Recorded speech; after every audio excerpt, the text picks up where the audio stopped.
Rheumatoid arthritis यानी कि गठिया, छोटे जोड़ों में होने वाला दर्द।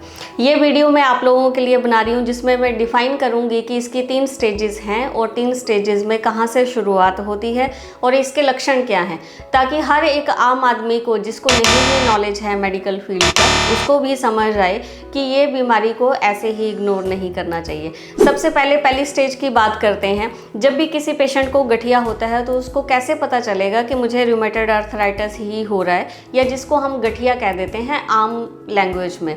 सबसे पहले ऐसे पेशेंट में थोड़ा थोड़ा बुखार होना शुरू हो जाता है और वो धीरे धीरे हल्का हल्का फीवर रहता है और हमेशा ही रहता है। हम कितनी मर्जी पैरासीटामोल ले लें या कोई भी दवाई ले लें या फीवर के लिए कोई भी मेडिसिन ले लें, 101 तक नहीं जाता, 99 या 100 के आसपास हमेशा इंटरनली ऐसे लगता है कि बुखार ही बुखार है। दूसरे नंबर पे ऐसे पेशेंट्स को थोड़ी थोड़ी जोड़ों में दर्दें होना शुरू हो जाती हैं, और वो जो जोड़ों में दर्दें हैं वो छोटे जॉइंट्स में, जैसे यहाँ छोटी उंगलियों में होगी या इन जॉइंट्स में हमें पेन्स रहती है, या कई बार अंगूठे के आसपास सूजन आ जाती है, या यहाँ रिस्ट जॉइंट में पेन होती है। ये छोटे छोटे लक्षण हैं जो हर तरह के स्टार्टिंग वाले पेशेंट्स में पाए जाते हैं। तीसरे नंबर पे ऐसे पेशेंट्स को हमेशा थकावट रहती है। ये बहुत अच्छा खाना खाते हैं लेकिन इनको ऐसे लगता है कि हमें बहुत ज़्यादा वीकनेस आ रही है और उसके चलते ये और ज़्यादा खाना खाते हैं। तो ये शुरुआती लक्षण है। फिर पहली स्टेज हम इस तरह के पेशेंट्स में काउंट करते हैं कि जिनको पता भी नहीं चलता और वो ऐसे सोचते हैं कि हमें मामूली सी जोड़ों की दर्द है, इस करके वो रोज़ कोई भी पेन किलर लेते हैं या फिर अपने बुखार के लिए दवाइयाँ खाते हैं और इसको इग्नोर करते हैं। दूसरी स्टेज में जब ये बीमारी पहुंचती है तो दूसरी स्टेज में हल्की हल्की डिफॉर्मिटी आना शुरू होती है।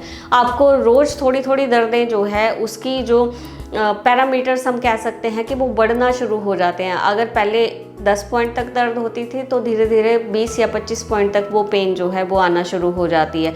चक्कर आ सकते हैं क्योंकि ऐसे केसेस में ज़्यादातर महिलाओं का HB लेवल जो है वो कम हो जाता है, ऑटोमेटिकली कम हो जाता है, क्योंकि बॉडी के अंदर बहुत सारी बैक्टीरियल इन्फेक्शन से चल रही होती हैं जिसका उन्हें ज्ञान नहीं होता। तो ऐसी महिलाओं में ज़्यादातर जो HB हीमोग्लोबिन लेवल है वो 6.5, 5 या 7.5 या 8.5 इस तरह का नॉर्मल जो है वो HB हो जाता है।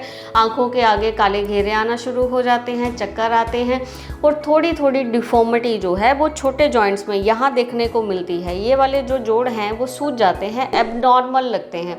जब आप अपनी उम्र की किसी 4-5 महिलाओं को देखोगे और उनके हाथों को आप ध्यान से देखेंगे तो उनके हाथों की शेप अलग होती है और आपके ये बीच वाले जॉइंट्स की जो शेप है वो चेंज होना शुरू हो जाती है। उस जगह पे सूजन आती है, ऐसे लगता है कि अंदर पानी भरा हुआ है। ये सेकंड स्टेज है। सेकंड स्टेज में माइल्ड डिफॉर्मिटी जो है वो कन्वर्ट होना शुरू हो जाती है और दर्द हमेशा रहती है। कभी कभी सारे शरीर में सूजन आ जाती है जिसके लिए एंटी डायरियोटिक मेडिसिन लेते रहते हैं सूजन उतारने के लिए, या बुखार के लिए दवाइयाँ चलती हैं या पेन किलर्स चलते हैं। अब हम बात करेंगे तीसरी स्टेज। तीसरी स्टेज वो है जब ये पूरी तरह से वर्स हो जाती है बीमारी और जो हाथ पैर हैं इस तरह से मुड़ना शुरू हो जाते हैं, उंगलियों में स्टिफनेस आती है। सुबह सुबह बेड से उठने के लिए आपको लगभग 1 घंटे का समय चाहिए होता है, क्योंकि सारा का सारा शरीर जो है वो जाम और जकड़ जाता है। जकड़न के कारण धीरे धीरे आपकी उंगलियां टेढ़ी होना शुरू हो जाती हैं और यहाँ पे इन जॉइंट्स में हैवी डिफॉर्मिटी दिखना शुरू हो जाती है। ये जॉइंट्स एबनॉर्मल हो जाते हैं।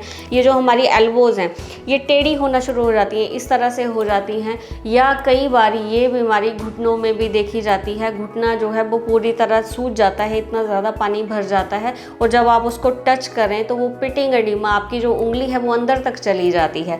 या फिर पैरों की उंगलियां टेढ़ी हो जाती हैं, छोटी जो फिंगर्स हैं पैरों की वो टेढ़ी होना शुरू हो जाती हैं। या जो नीचे हमारे एंकल जॉइंट्स होते हैं, टखने जिसको कह देते हैं, टखनों में सूजन होती है। टखनों के पिछली साइड में बहुत सारा स्वेलिंग और ऐसे लगता है कि कोई वाटर रिटेंशन हो गई है, कोई पानी भर गया है।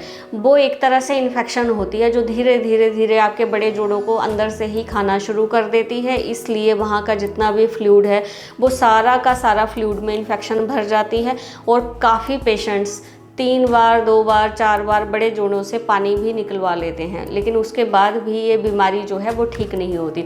तो इस बीमारी का रूट कॉज आपको समझना पड़ेगा, क्योंकि इस बीमारी का रूट कॉज डिफरेंट है और आप ट्रीटमेंट किसी और जगह का कर रहे हो। ये बीमारी आमतौर पे अकॉर्डिंग टू आयुर्वेद जो है वो पेट से शुरू होती है और इसमें उपचार भी पेट पे ही किया जाना चाहिए। लेकिन हम इसमें उपचार अगर सिंथेटिक ड्रग्स की बात करें तो हम कभी घुटनों से पानी निकलवाते हैं, कभी हम उनमें मालिश करते हैं, कभी हम फिजियोथेरेपी करवाते हैं, ये और ना जाने क्या क्या करते हैं, हर तरह की दवाइयाँ खाते हैं। लेकिन जब तक आप किसी बीमारी की जड़ को ही नहीं ढूंढ पाओगे तो वो बीमारी कभी भी ठीक नहीं होगी। और यही आपके साथ हो रहा है। कितने सालों से, 15 साल से, 25 सालों से आप लोग सिंथेटिक ड्रग्स खा रहे हो, लेकिन आपकी बीमारी से अभी भी आपको छुटकारा नहीं मिला। तो अगर छुटकारा पाना चाहते हैं तो डॉक्टर शारदा आयुर्वेदा में ज़रूर आइए, सही से अपना डायग्नोसिस करवाइए और समझिए पहले आके कि आपको बीमारी क्या है। और इस बीमारी का उपचार दवाइयों के साथ साथ आपके खान पान पर भी निर्भर करता है।